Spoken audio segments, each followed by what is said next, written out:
Question number 8, इसमें क्या लिखा है?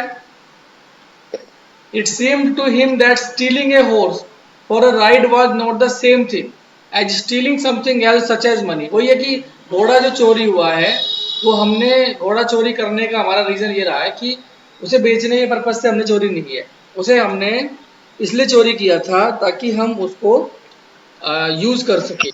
तो हॉर्स राइडिंग के लिए अगर हमने घोड़ा चोरी किया है, ये कहता है आराम मुराद दोनों कहते हैं।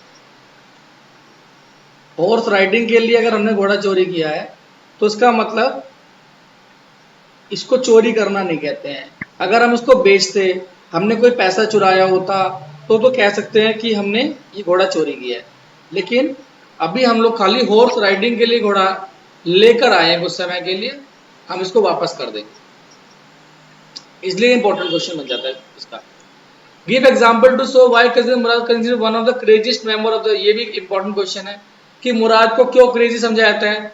क्रेजी स्ट्रीक, ये देखो, क्योंकि एक तो वो घोड़ों के को लेकर बहुत ज्यादा क्या है, परेशान रहता है हमेशा घोड़ों को लेकर। 6 वीक रोड इट, है ना, 6 हफ्ते तक उसने उस पर क्या किया, घुड़सवारी की। Loved it, fed it well and hide it it's deserted yard. When he sang in the open countryside it seemed as if he were roaring. तो वो दहाड़ता है, तेज से चिल्लाता है, तो इसलिए वो कहते हैं असेंट्रिक है भाई, ये थोड़ा सा सन की व्यक्ति है। क्वेश्चन नंबर 10, बताते रहना बेटा। ये देखो, ये भी इंपॉर्टेंट क्वेश्चन है, जहां इंपॉर्टेंट लिख रहा हूं ना देख लेना। वैसे तो आपको पीडीएफ जो मिलेगी उसमें इंपॉर्टेंट है सारी चीजें।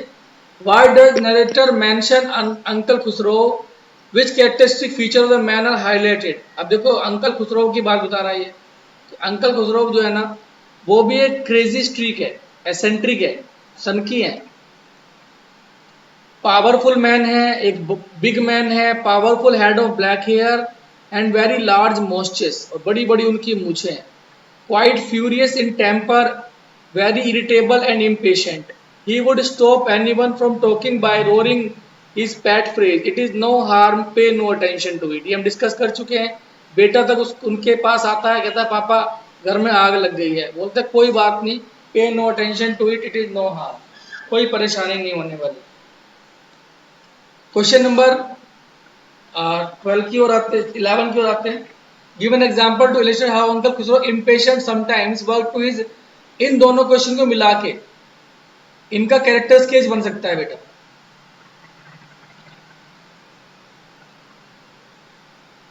ठीक है। इन दोनों को मिला के कैरेक्टर स्केच बन सकता है अंकल खुसरो का। Give an example to illustrate how, किस तरीके से है अंकल खुसरो एक फ्रीक, गेटिंग हिज मूछें trimmed in a barber shop, suddenly their house was on fire, घर में आग लगी।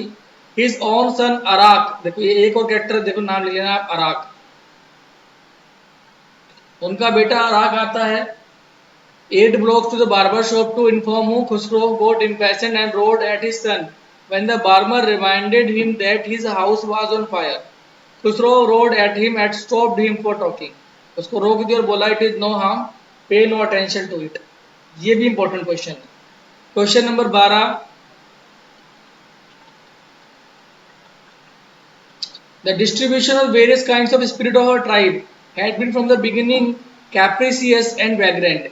इसमें जो है ना, जो अंकल खुसरोव है उनकी जो गुण है वो किसके अंदर आए हैं बेटा, फैमिली में, मुराद। तो यहाँ पे कह रहा है कि हर कोई व्यक्ति जो होता है वो हमेशा अपनी फैमिली में कोई ना कोई एक फ्रीक आदमी जरूर होता है। The grand Garoghlanian family had a crazy streak, Mourad was considered the natural descendant of Uncle Khusro as far as crazy streak was concerned. Mourad father Zorab was practical and nothing else। देखो ये मुराद के पिता की बात कर दी है, एक जोराब आ गया जो कि किसके फादर हैं, ये मुराद के फादर है। अराक आ गया, अराक कौन है, ये अंकल खुसरो का बेटा है, ठीक है। इस तरीके से देखो आप, जोराब was practical and nothing else, but Murad was his son only in flesh. In spirit he was similar to Uncle Khusro। तो जो वांशिक अनुवांशिकता है उसके सिद्धांत के अनुसार कोई भी किसी पे जा सकता है। अभी देख लो कि किस तरीके से हर जनरेशन में एक ऐसा व्यक्ति होता है, हर जनरेशन में कोई ना कोई एक सन की व्यक्ति जरूर होता है। वहां पर अंकल खुसरो है, यहाँ पर अंकल मुराद।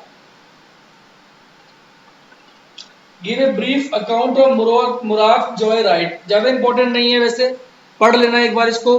वो जब अकेला राइडिंग करता है एवेन्यू के अंदर, वॉलनट एवेन्यू, ऑलिव एवेन्यू, दो बताए थे मैंने जब पढ़ा रहा था आपको। जिस बच्चे ने कहानी अच्छे से पढ़ी है, प्रॉब्लम नहीं आ रही, किसी भी क्वेश्चन में प्रॉब्लम नहीं आ रही होगी, बशर्ते कि आपने कहानी को बहुत अच्छे से पढ़ा हो।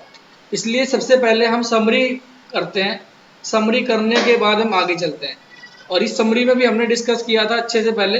अब अगली जो क्लास होगी, अभी तो खैर मैं ऑफ नहीं कर रहा हूँ फिलहाल, तो अभी कराऊंगा। 25 क्वेश्चन हमने करने हैं, 15 पर हम आ गए हैं, ठीक है।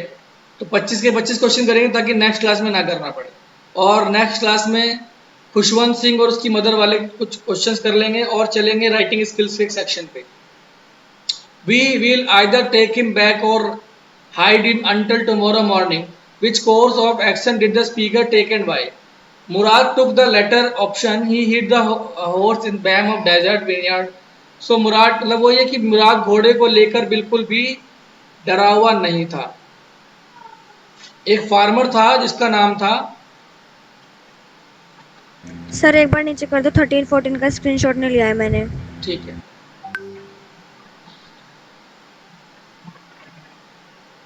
क्वेश्चन नंबर 15 में एक देखो कैरेक्टर आया है बेटा, घोड़ा कहाँ छुपाता था? तो ये नाम देख लेना, फैत वेजेन, ठीक है, फैटवेजन। यहाँ एक ये फार्मर था, इसके खेत में घोड़ा रखा गया था।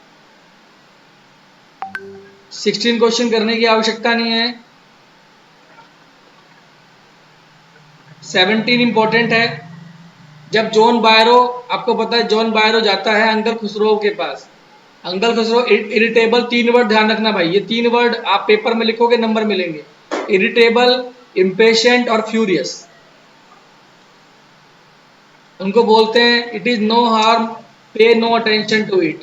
फालतू बात नहीं करो, इससे कोई नुकसान नहीं होने वाला। घोड़ा चोरी हो गया, होने दो, कोई आफत नहीं आ रही। आइए आगे बढ़ते हैं। 18, how did uncle Khusro react to John Byro complain about the steal of horse? Khusro ने कैसे रिएक्ट किया? इजी है आप लोगों के लिए, तो इजी हो गया ये। खुसरो ने कहा कि जॉन बायरो सैड था, horse had been stolen last month and it was missing even then. Instead of showing any sympathy, uncle Khusro become very irritated and shouted, it is no harm, what is the loss of horse, what is the crying over a horse? रोने की जरूरत क्या है, क्यों परेशान हो रहे हो? It is no harm, pay no attention to it. 19 छोड़ देना, कोई जरूरत नहीं है।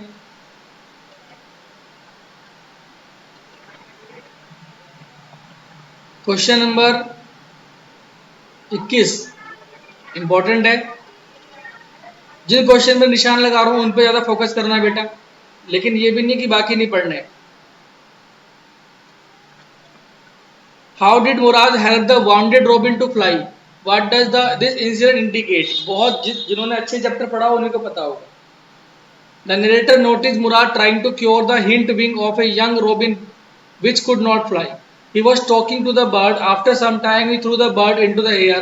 The bird tried hard and almost fell twice. However, at last it flew away high and straight. The incident showed that in spite of having a crazy streak, Murad was kind of heart and gentle toward God creature. उड़ नहीं पा रही थी, थोड़ी सी घायल थी, उसने उसको 2 बार ऊपर की तरफ फेंका, उड़ नहीं पाई, फिर उसके बाद उसने उसको दोबारा फेंका तो उसने उड़ना शुरू कर दिया। Question number 22, what request did the narrator make to the cousin Mourad about the horse? How did he react to it? What does this reveal? ये क्या बताता है? छोड़ देना इसको, बिल्कुल important question. Question number 23, John Byro ने अपना घोड़ा देख लिया और उसके बाद पहचान लिया। 24वां भी ऐड कर लेना, क्योंकि लेकिन उसको बिलीव नहीं हुआ कि जो घोड़ा उसने देखा है वास्तव में उसका है भी या नहीं। और लास्ट क्वेश्चन भी इंपॉर्टेंट है बेटा, उन्होंने घोड़ा क्यों वापस किया, क्या रीजन था? तो जब जॉन बायरो ने उसको देख भी लिया, अपने घोड़े को पहचान भी लिया, और उसके बावजूद भी कहा नहीं नहीं यार, तुम ना गैरगोलियन फैमिली से हो, तुम ऐसा काम नहीं कर सकते हो, तो उनको लगा कि यार ये कुछ गड़बड़ है, मामला गलत बात है, मुझे ये घोड़ा वापस कर देना चाहिए। इसीलिए उसका जो बिहेवियर था जॉन बायरो का, उसके बिहेवियर की वजह से उनको वो घोड़ा वापस करने की आवश्यकता पड़ी। ठीक है बेटा, अब तक देखो 25 क्वेश्चन हमने डिस्कस किए इन दो अलग अलग रिकॉर्डिंग्स के अंदर, दो अलग अलग वीडियोस के अंदर। ठीक है ना, बहुत ध्यान से देखना इन क्वेश्चंस को, और हेल्पफुल रहेंगे, आपको पेपर तक भी हेल्पफुल रहेंगे। पीडीएफ में अभी भेज देता हूँ, बाकी डिस्क्रिप्शन लगा देता हूँ। ठीक है, थैंक यू सो मच।